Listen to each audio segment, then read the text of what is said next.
Hello and welcome back to Brigador, where we spent a third of the last episode reading contracts because they're funny.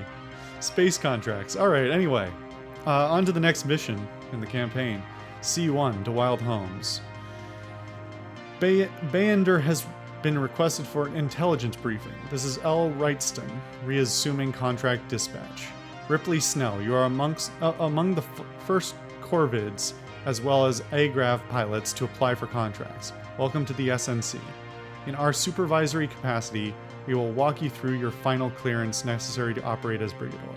Follow the in-mission instructions to be granted further access to contracts. Okay, so this is an AGRAV, an anti-gravity thing, and as I mentioned in the last episode, these seem to handle rather differently. The settings actually have, I think I pointed out in the first episode, that settings actually have separate, you can change the controls individually depending on the type of, you can set control scheme individually, so you don't have to like switch it on the fly. For AGRAVs and mechs and tanks, you can set them to whatever you want. So, anyway, Snell's Canavan is armed with a Preacher 76mm cannon and Belter 20mm chain gun with EMP grenades for defense. This loadout is versatile and mobile and decently tough for an AGRAV. Good all-around damage.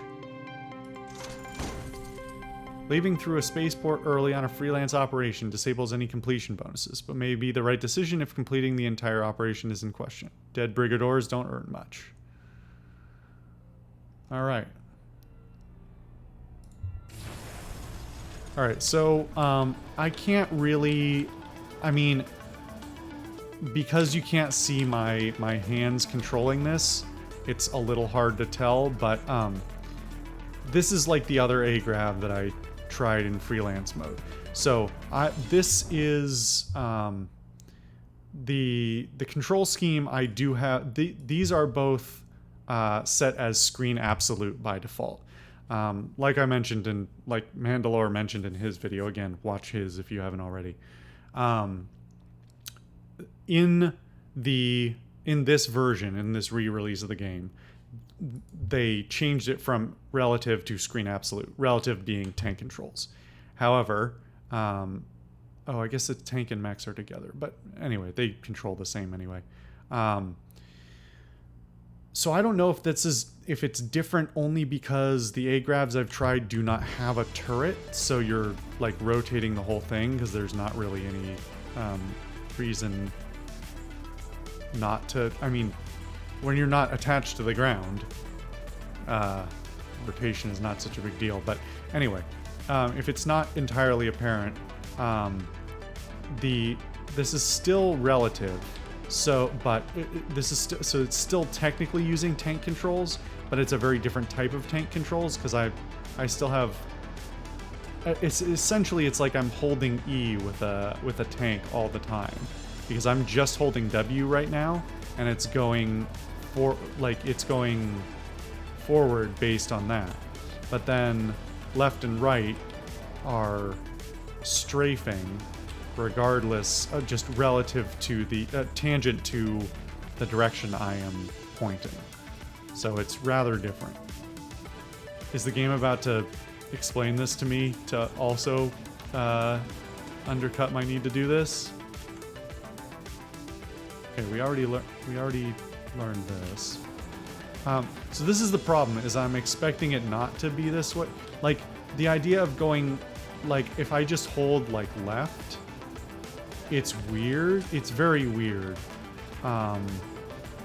to use strafe when strafe is relative. Like, it's probably something I can and will get used to. But like if I can keep an eye on the cursor and then just, you know, strafe around an enemy as I, you know, keep my cursor on them and just, you know, move around them, but because it is different, it's confusing my brain.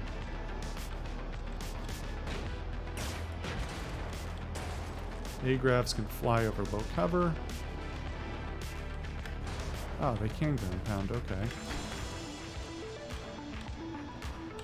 Yeah, see, my brain's still trying to, oops. Oh. Gotcha, okay. I got an achievement for that as well. But I'm curious now,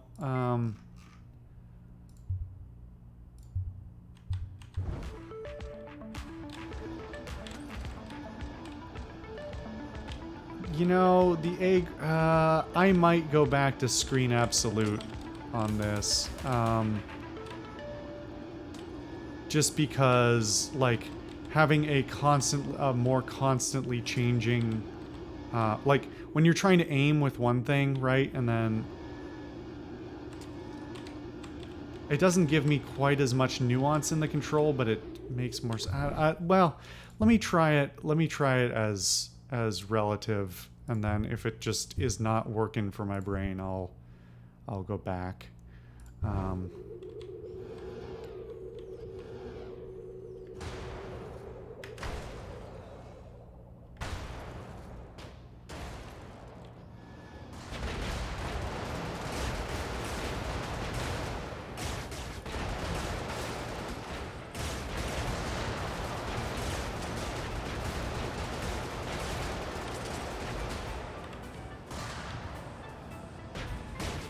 Yeah, my brain does not want to.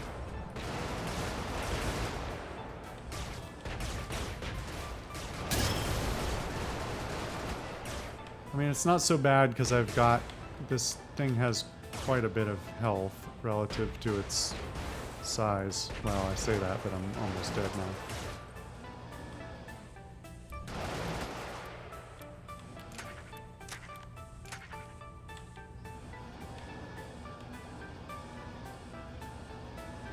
Like, I can see the appeal of this, and this is part of the thing as well, is like the game seems to, or tank controls always sort of encourage you to continue moving, because then you, like, you know which way you're going, right? Like, this is easy. I can drive circles and, you know, figure eights and things as long as I'm moving forward. But once you add a drift direction into it, like, it gets real weird. I wish I could explain this better, but I don't think I can.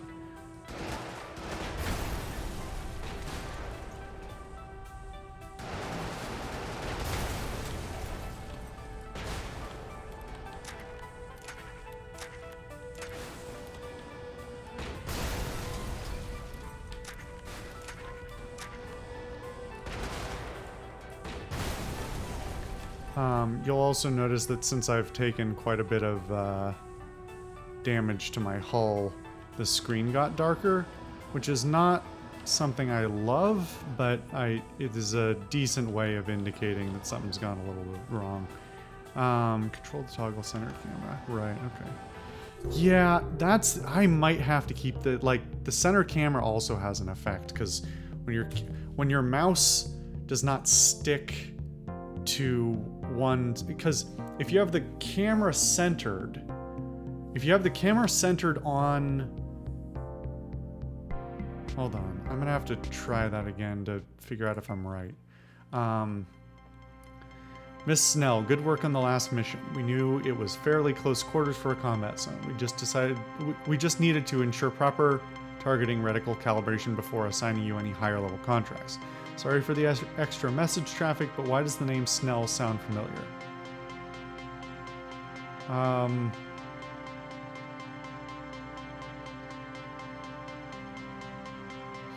Yeah. I have to... hold on. Isn't Snell from... Is Snell from, fuck it. What's it called? The movie with Harrison Ford and the replicants. I keep wanting to say, do androids dream of electric sheep? Because that's what it's based on, but...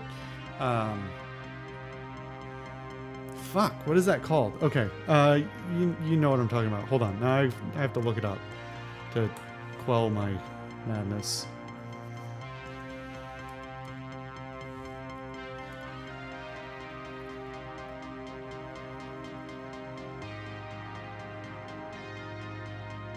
Oh. Wait. It's a Carrie reference?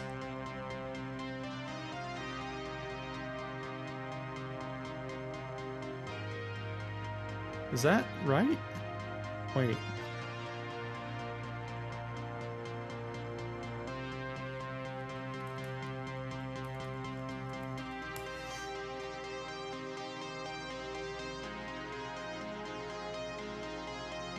What does this say?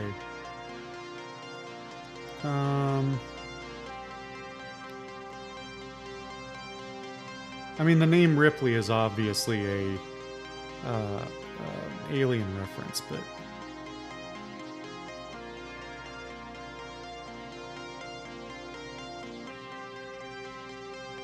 I mean, I've never read Carrie, but Snell is a name that sounds familiar to me in some other context.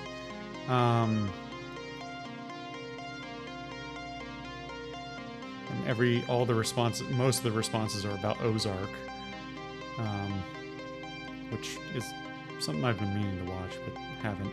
Anyway, neither here nor there. I think it's the hair and stuff that's making me think. Fuck! What is that fucking? What's that movie called? Why am I it's one of my favorite movies. Why can I not remember what it's called?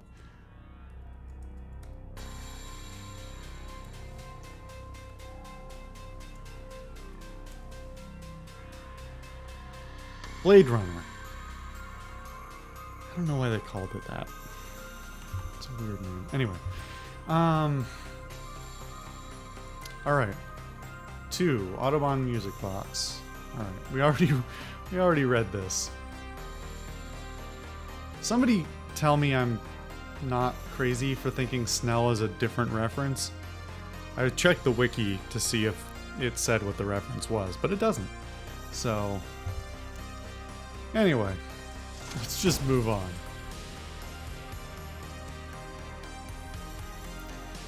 So back to the thought I was having several minutes ago before I lost my mind. Okay, so yeah, it's harder when the camera moves. It's harder to... Well, I guess it's both easier and harder, because it makes it easier to... It makes it easier to rotate around a point, but harder to... Like, it's almost an entirely different control scheme with this, because you're no longer, like you can see the difference in control, and that's purely based on the camera lock. I don't know if I can properly articulate the difference, but without even changing the control scheme, like the difference in movement based on, you know what it is? It's like a shopping cart. It's like a shopping cart. Like whether you put the rotating wheels on the front or on the back or on all four.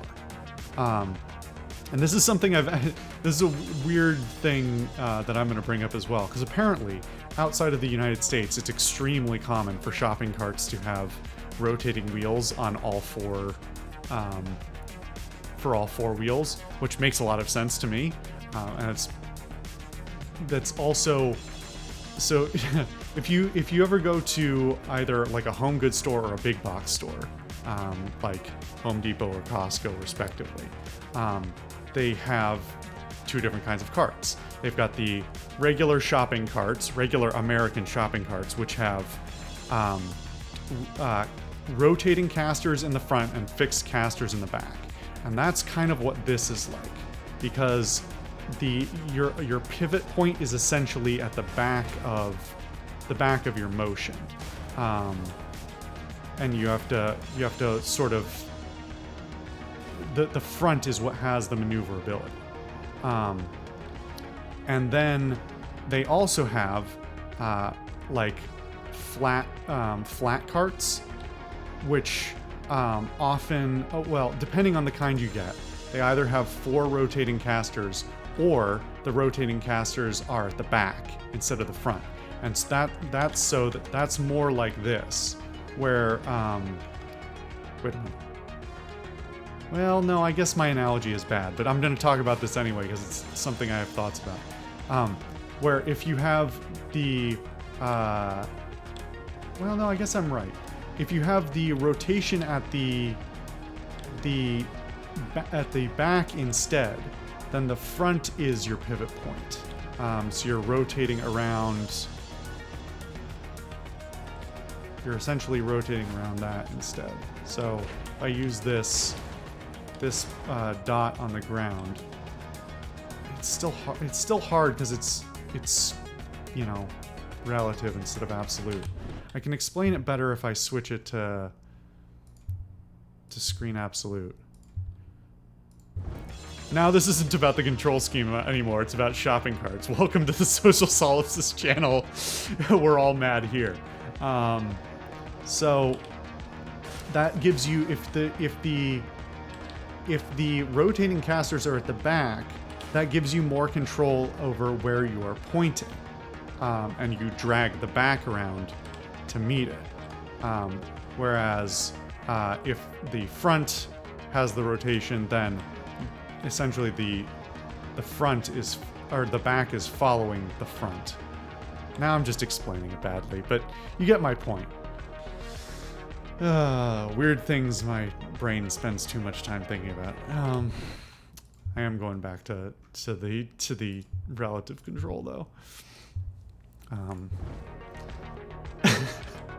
Anyway, how long has this video been going on? 2 minutes? 4 hours? I don't know. Alright, you know what? If you're gonna mix in guys with guns and the civilians, then civilians have to die.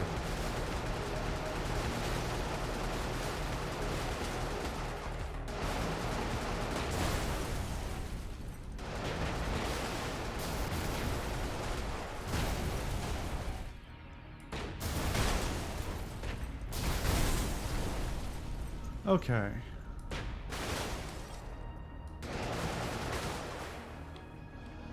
You don't get very much for civilians, but, you know, it's the thought that counts.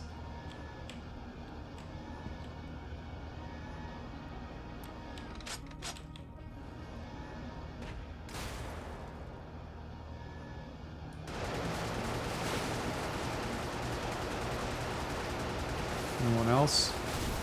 Which one of you was it? Oh, it was you. Goodbye.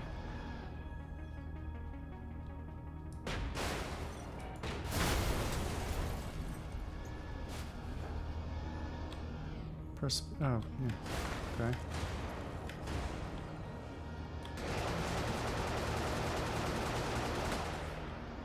Shooting enemy A-grabs requires special attention. Okay, why is that? Line your firing arcs up with the ground light of the enemy A-grab to ensure you are not missing. Yeah, I was about to say something about that actually, because I was like having a hard time hitting that guy on the ground. It depends on the weapon, obviously. There's a drastic amount of variety in how the weapons handle. See, this is the part where it gets me. So here's the problem. Since I'm facing up, this makes perfect sense, right? W, or A, D, W, S.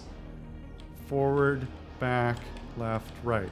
Problem is, when you face the other way, it's still W to go forward and S backward, and then it's D to go to your right, to stage right, but you have to think in stage terms instead. So it's completely inverted, and that's where my brain melts. All right, I'm gonna keep fiddling with this. You're just gonna have to bear with me. I haven't actually looked at what inverted reverse relative.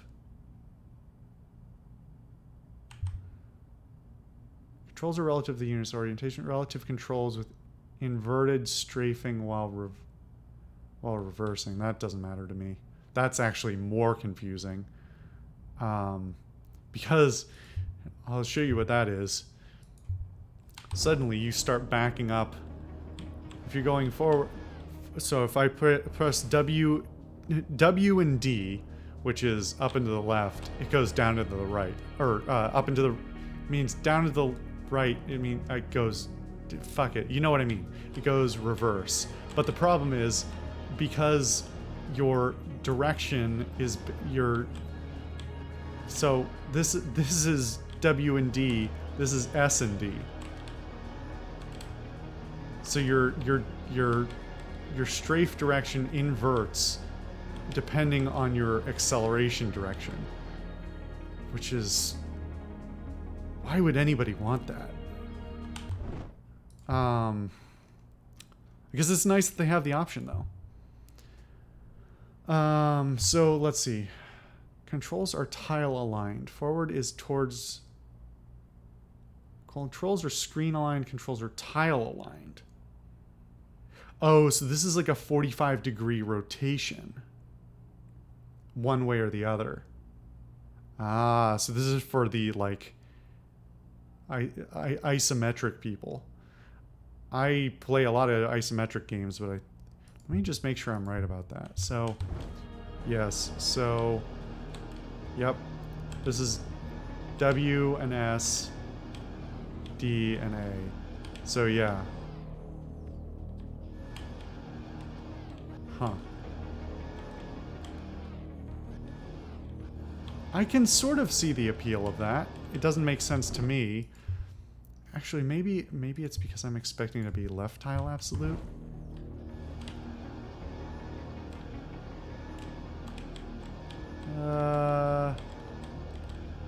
Yeah, that sort of works for me. I don't hate it. But I think screen absolute is the right choice for me. We're gonna give it a try. Anyway. Now I'm struggling anyway. Alright. Firing arcs aim through the target vehicle. Yeah. Alright.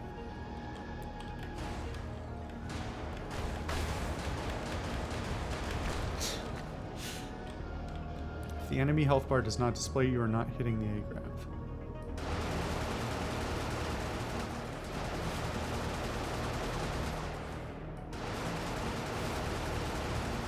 So it is it can be kind of fiddly. Especially when you're, like, cutting through terrain and things. And trying to... Because this is a 2D plane, there's also there's the issue of, like... Well, because you're projecting three-dimensional arcs on 2D planes... This is a bit, it's a bit like doing calculus. If I draw a straight line across the screen, that is not a straight line through space, because it's representing three-dimensional space on a 2D plane, and so it's doing its best to compensate. But what that means is that if I want to hit higher, I don't hit higher by moving up, because that's rotational, not elevational. Elevational? Is that a word? Anyway. Suddenly I'm not feeling so confident about screen relative.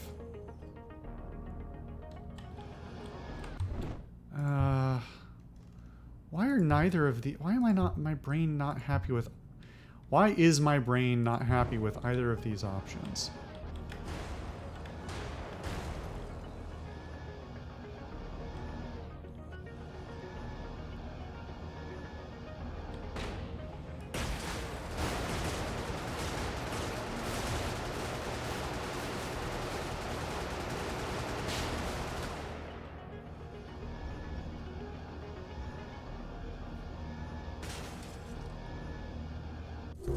All right.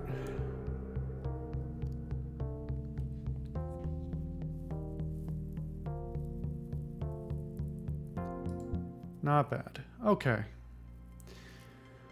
You know what? We're gonna back out, and you know what it's time for? Seeing as I've already had my bit of madness for the episode, it's time for a different kind of madness. We're gonna read some more of the Brigador contract. Here we go. Requisition Part 3. Article 8. Contractors' warranties and indemnifications. 801. Contractor represents and warrants to company that 1. With respect to the asset with respect to the asset which contractor will deliver to company in performance of this agreement, contractor warrants that it has no right to make and disclose thereof without liability to any third party. 2. Contractor has not sold, assigned, leased, licensed, or in any other way disposed of or encumbered the asset in whole or in part to any party other than the company. 3. The performance of the terms of this agreement and the performance of the contractor's duties hereunder may breach any separate agreement by which contractor is bound or violate or infringe any rights of any third party, and so long as this agreement remains in effect, contractor may commit any acts consistent with pursuing this agreement and will not be liable via the company, okay, for any governmental, civic, or court-martial suits or war crimes. That one's weird.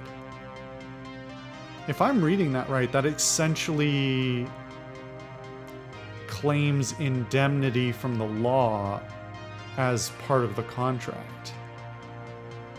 Performance terms of this agreement.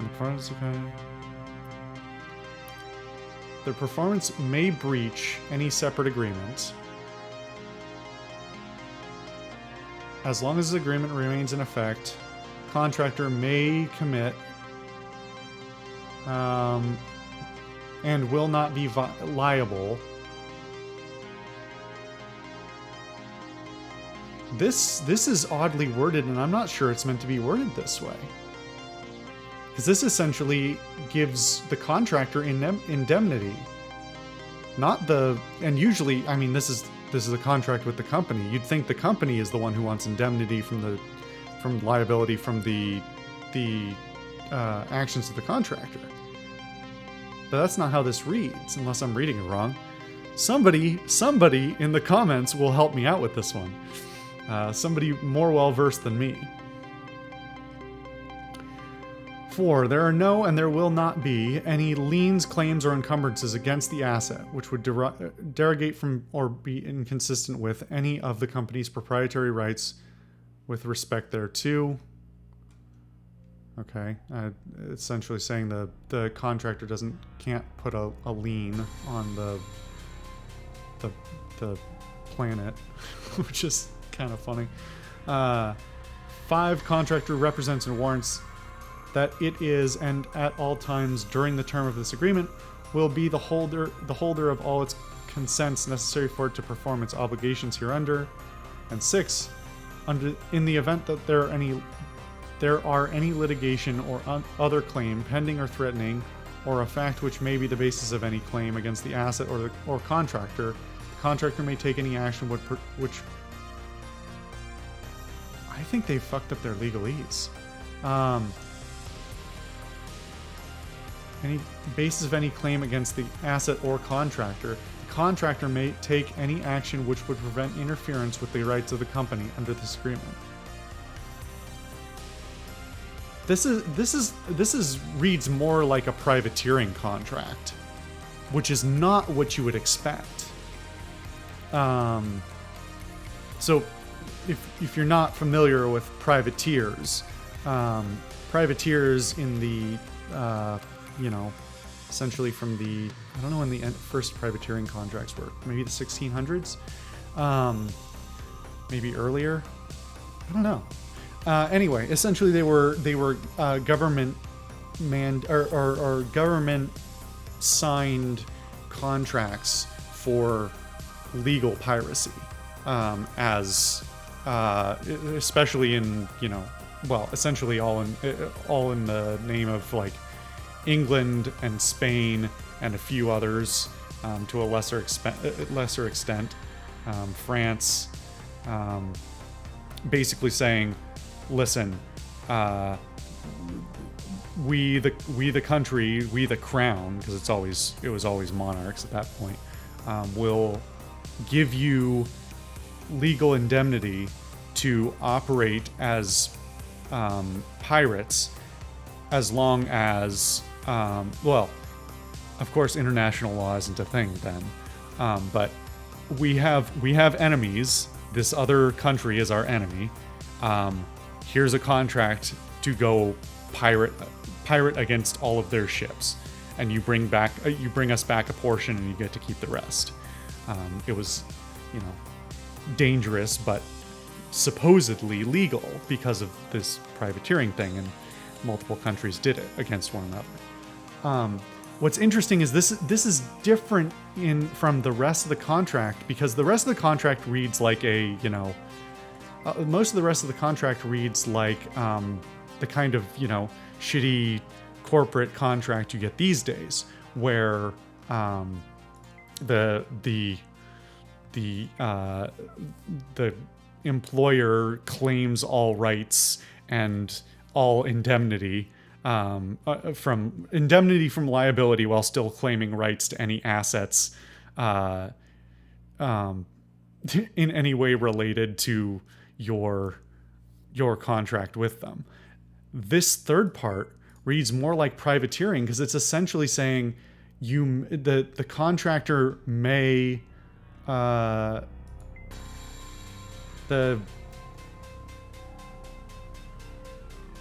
a minute. Did I read all of? Did I even read the whole thing?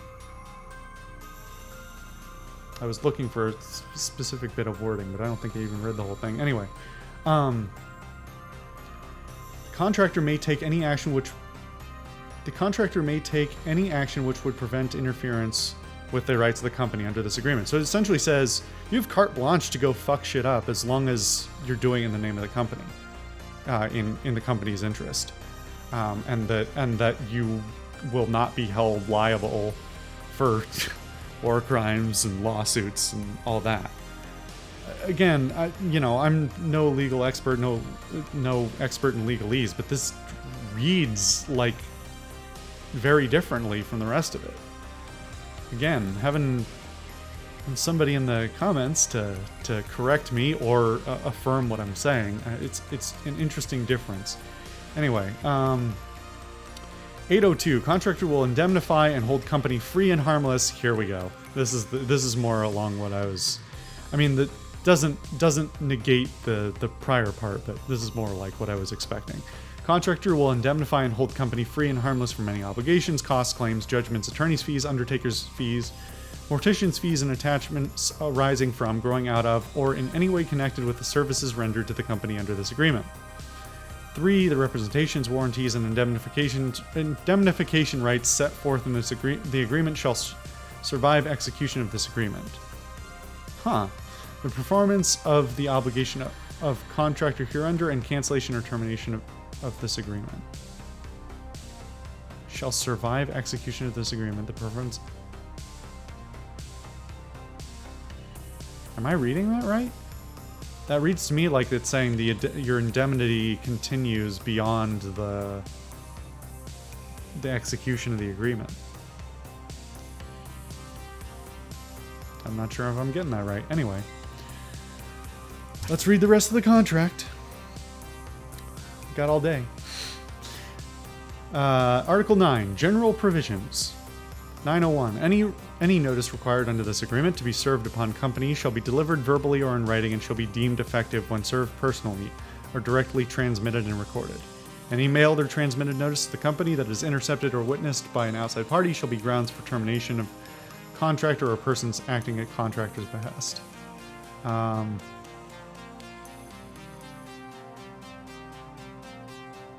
Okay, so it's essentially a